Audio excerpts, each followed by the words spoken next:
જો તમને પણ મારી જેમ રોજ કંઈક ને કંઈક ગળ્યું ખાવાની ઈચ્છા થાય છે અને ઝટપટ બની જતી રેસીપી શોધી રહ્યા છો તો કોકોનટ પાન લડ્ડુ તમારા માટે બેસ્ટ ઓપ્શન છે. તો ચાલો એકદમ ટેસ્ટી અને ઝડપી બની જતા આ કોકોનટ પાન લાડુ બનાવવાની શરૂઆત કરીએ. કોકોનટ પાન લાડુ બનાવવા માટે સૌથી પહેલાં એક વાસણમાં 1 ચમચી ઘી ગરમ મૂકીશું. ઘી ગરમ થાય એટલે તેમાં 2 કપ કોપરાનું ઝીણું ખમણ એટલે કે ડેસિકેટેડ કોકોનટ ઉમેરીશું અને બધી જ વસ્તુને બરાબર રીતે મિક્સ કરી લઈ ગેસની મીડિયમ ટુ સ્લો ફ્લેમ ઉપર કોપરાને સતત ચમચા વડે હલાવતા શેકીશું જેથી કોપરું બળે નહીં. અને અહીંયા કોપરાનો કલર ચેન્જ થાય ત્યાં સુધી આપણે તેને નથી શેકવાનું, ફક્ત 2 થી 3 મિનિટ કે જ્યાં સુધી કોપરાની મસ્ત સુગંધ આવવા લાગે.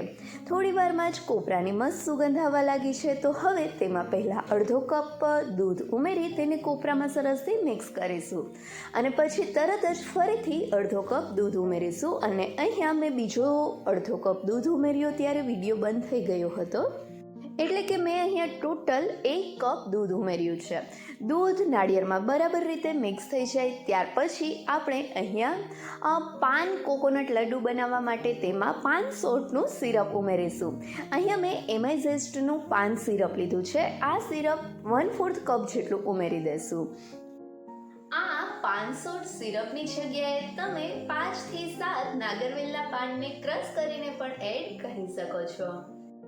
આ 500 સિરપ તમે તમારા ટેસ્ટ પ્રમાણે થોડું વધારે ઉમેરવું હોય તો પણ ઉમેરી શકો છો, પણ ઓછામાં ઓછું 1/4 કપ તો ઉમેરવાનું જ છે.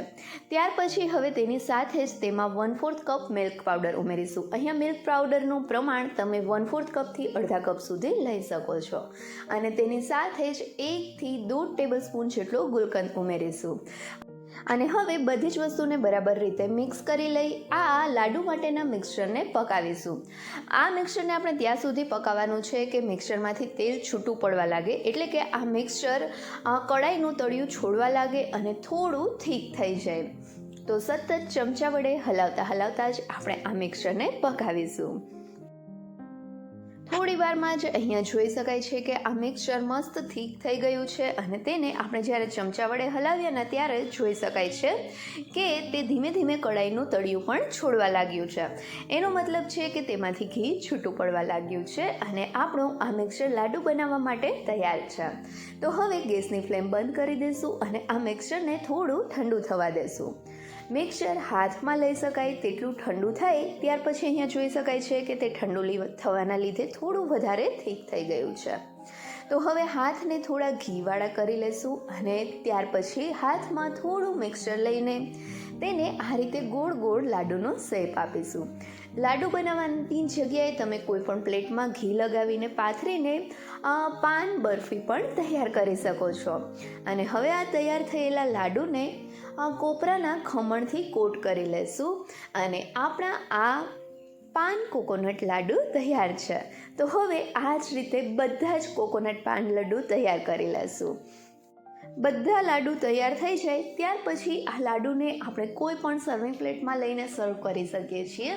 આ પાન લાડુને તમે રૂમ ટેમ્પરેચર ઉપર 1 દિવસ અને ફ્રીઝમાં 1 થી 1.5 અઠવાડિયા માટે સ્ટોર કરી શકો છો.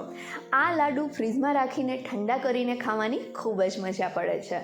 તો હવે તમે પણ આ ઝટપટ બની જતા લાડુ એક વખત જરૂરથી ટ્રાય કરજો અને મને કમેન્ટ કરીને કહેજો કે તમને આ કોકોનટ પાન લાડુની રેસીપી કેવી લાગી. જો રેસીપી ગમી હોય તો વિડીયોને લાઇક કરજો અને તમારા ફ્રેન્ડ સાથે શેર પણ કરજો. અને હા, મારી ચેનલને સબસ્ક્રાઈબ કરવાનું ભૂલતા નહીં. Thank you so much.